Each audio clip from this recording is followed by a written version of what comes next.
Hello students, welcome to all of in the Mangalwadi biology classes. Students, हम लोग अभी जो कंसेप्ट पढ़ रहे हैं वो है plant growth and development chapter से related. Plant growth and development chapter में आपको एक पता है कंसेप्ट है differentiation, dedifferentiation and redifferentiation. अक्सर हर साल बच्चों को ये प्रॉब्लम आता है कि सर इन तीनों में डिफरेंस हमको समझ में नहीं आ रहा है, क्योंकि एनसीईआरटी में जो दिया है कॉम्प्लिकेटेड कंसेप्ट है थोड़ा, और हमको समझने में डिफिकल्ट आता है, उसके क्वेश्चन जो है नहीं बन पा रहे हैं। तो इसके क्वेश्चन कैसे सॉल्व किए जाए या कैसे कैसे अंडरस्टैंड किया जाए, तो इसका बहुत इजी कंसेप्ट है बेटा। ओके, अभी तीन कंसेप्ट आपको पढ़ना है, differentiation, dedifferentiation and रीडिफरेंशिएशन। Okay, तीनों में डिफरेंस क्या है देखो। सबसे पहली बात आपको पता है, अगर मेरिस्टेमेटिक टिश्यू से प्राइमरी मेरिस्टेम से और मेरिस्टेम बनता है तो उसको बोलते हैं सेल डिवीजन। मतलब आपको पता है प्राइमरी मेरिस्टेम के अंदर शूट टाइप का मेरिस्टेम और रूट टाइप का मेरिस्टेम रहता है, और वो क्या करता है, परमानेंट टिश्यू बनाता है ना बाद में, तो उसको बोलते हैं हम लोग प्राइमरी मेरिस्टेम का सेल डिवीजन हुआ और परमानेंट टिश्यू बन गया। ओके, इसको हम खाली सेल डिवीजन बोलेंगे, ठीक है। बट जो प्राइमरी मेरिस्टेम, वन एम का मतलब क्या है, प्राइमरी मेरिस्टेम का अगर प्राइमरी परमानेंट टिश्यू बन गया, प्राइमरी मेरिस्टेम का अगर प्राइमरी परमानेंट टिश्यू बन गया तो उसको हम बोलते हैं differentiation. That mean simply meristematic tissue का अगर परमानेंट टिश्यू बनता है, परमानेंट टिश्यू मतलब कौन सा, पैरेन्कामा, कोलिन्कामा, स्टेरेन्कामा, जाइलम, फ्लोएम अगर बनता है तो उसको बोलते हैं अपन प्राइमरी परमानेंट टिश्यू। और यहाँ पे एग्जांपल भी दिया है एनसीईआरटी में, अगर प्राइमरी मेरिस्टेम से प्राइमरी परमानेंट बन रहा है तो उसका एग्जांपल उन्होंने दिया है एनसीईआरटी में, फॉर्मेशन ऑफ ट्रकीरी एलिमेंट्स। आपको पता है जाइलम के अंदर ट्रकीड्स बनते हैं या ट्रकीरी एलिमेंट बनते हैं। ओके, तो उसका एग्जांपल दिया है उन्होंने primary meristem to primary permanent का, और उस प्रोसेस को बोलते हैं हम लोग डिफरेंशिएशन। अभी डिफरेंशिएशन आपको क्लियर है। अभी सेकंड कंसेप्ट हो जाता है डी डिफरेंशिएशन क्या है। डिफरेंशिएशन के बाद हम चलते हैं व्हाट इज डी डिफरेंशिएशन। अभी डी डिफरेंशिएशन में क्या हो रहा है देखो, मैंने क्या बोला कि प्राइमरी परमानेंट सेल जो है वो जनरली सेल डिवाइड नहीं करते, बट उसमें से कुछ सेल ऐसे है living differentiated cells, that is some of the parenchyma cells. कुछ पैरेन्कामा सेल है, कहां पे रहते हो, एक्चुअली आपको पता है दो वास्कुलर बंडल के अंदर जो गैप है उसको बोलते हैं अपन मेडुलरी रे, और उस मेडुलरी रे के अंदर रहते रे पैरेन्कामा सेल।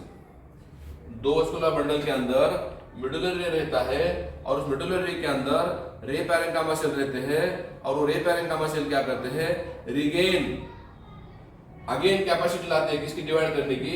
ओके, और फिर मेरिस्टेमेटिक बन जाते हैं ना। किसकी बात कर रहा हूं, इंटरफैसिकुलर कैम्बियम की बात कर रहा हूं। मतलब जो दो वास्कुलर बंडल के अंदर गैप था वहां पे पहले मेरिस्टेम मतलब कौन से थे, पैरेन्कामा सेल थे, रे पैरेन्कामा सेल थे, और वो फिर मेरिस्टेमेटिक बन जा रहे, फिर डिवाइड कर रहे, और उसको बोलते हैं हम लोग इंटरफैसिकुलर कैम्बियम। वो एक एग्जांपल है डी डिफरेंशिएटेड सेल का।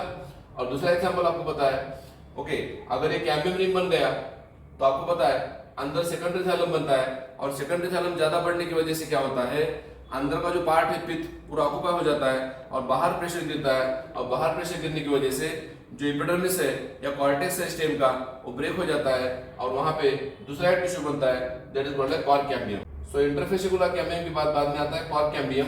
ओके, आपको पहले मैंने बोला कि डी डिफरेंशिएशन होने के बाद पहला कौन सा बनता है, इंटरफेसिकुलर कैम्बियम बनता है, और दूसरा है कॉर्क कैम्बियम। आपको पता है कॉर्क कैम्बियम जो है कब बनता है, कॉर्क कैम्बियम जब कॉर्टेक्स या एपिडर्मिस ब्रेक हो जाता है, प्लांट को इंजरी हो जाती है, और इंजरी हील करने के लिए दूसरा कैम्बियम बनता है, उसको बोलते हैं हम लोग कॉर्क कैम्बियम। कॉर्क कैम्बियम का दूसरा नाम है फिलोजन, फिलोजन। और कॉर्क कैम्बियम के बाहर बनता है फिलम, और कॉर्क कैम्बियम के अंदर बनता है फिलोडम, जिसको हम बोलते हैं कॉर्क या सेकेंडरी कॉर्टेक्स बोलते हैं। तो इस तरीके से ये कॉर्क कैम्बियम बनता है। और ये दो एग्जांपल बताया मैंने आपको किसके, डी डिफरेंशिएटेड के। कौन से दो बोला, एक बोला इंटरफेसिकुलर कैम्बियम जो दो वास्कुलर बंडल के अंदर है, और दूसरा बोला कॉर्क कैम्बियम, उसका दूसरा नाम है फिलोजन। और फिलोजन के बाहर बनता है कॉर्क या फिलम बनता है, और फिलोजन के अंदर बनता है फिलोडम, दैट इज सेकेंडरी कॉर्टेक्स बनता है। तो ये भी मेरिस्टेमेटिक हो गए। दैट मींस प्राइमरी परमानेंट का अगर सेकेंडरी मेरिस्टेमेटिक टिश्यू बनता है, प्राइमरी परमानेंट टिश्यू का सेकेंडरी मेरिस्टेमेटिक टिश्यू बनता है, ओके, उसको बोलते हैं हम लोग डी डिफरेंशिएशन।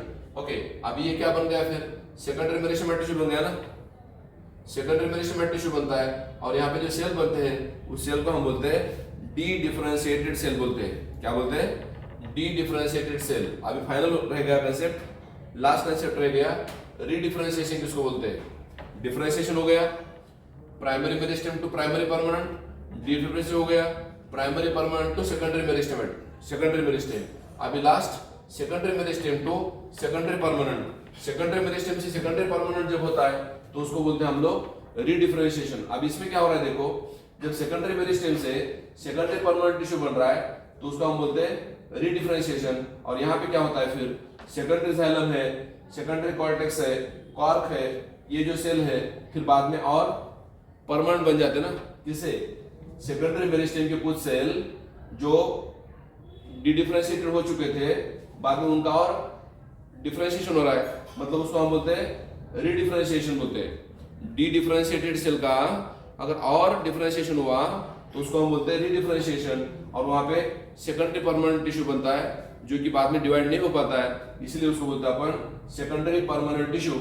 और इसका एग्जांपल मैंने बोला आपको secondary xylem, secondary cortex and cork मैंने बोला। अभी थोड़ी देर पहले मैंने आपको बताया था क्या कि सेकेंडरी जाइलम जो बनता है कहां पे बनता है, इसके अंदर बनता है ना।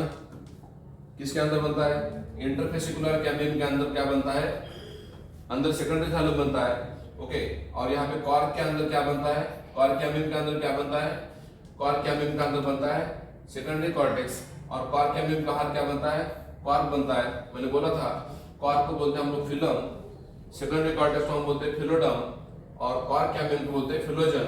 ओके, और मैंने आगे थोड़ी देर पहले बोला आपको कि सेकेंडरी जाइलम जो है कहाँ पे बनता है, सेकेंडरी जाइलम इंटरफेसिकुलर कैम्बियम के अंदर बनता है सेकेंडरी जाइलम। तो अगर ये बन गया दैट मींस परमानेंट टिश्यू बन गया, और उस परमानेंट टिश्यू को बोलते हैं हम लोग सेकेंडरी परमानेंट टिश्यू बोलते हैं। और इस तरीके से कुछ टिश्यू उसमें से जैसे कि शूट आपका मेरिस्टेम का कुछ पार्ट आपको पता है बाहर डिवाइड होकर क्या बनता है, एपिडर्मिस बनाता है, और उसमें से कुछ सेल आगे डिवाइड होकर क्या बना, रूट कैप। मतलब वही सेल है बट वो अगर आगे डिवाइड होते हैं, टिप में डिवाइड होते हैं तो क्या बना रहे, रूट कैप बना रहे, और वो पेरिफेरल डिवाइड हो रहे, पेरिफेरल बन रहे तो वो क्या बनाते हैं, एपिडर्मिस बनाते हैं। दैट मींस वो परमानेंट टिश्यू बना रहे। तो इस तरीके से आपको जो कंसेप्ट मैंने बताया differentiation, dedifferentiation and D differentiation, ये पूरा कंसेप्ट आपको मैंने शॉर्टली एक ही वीडियो के अंदर एक्सप्लेन किया है। Thank you for watching video.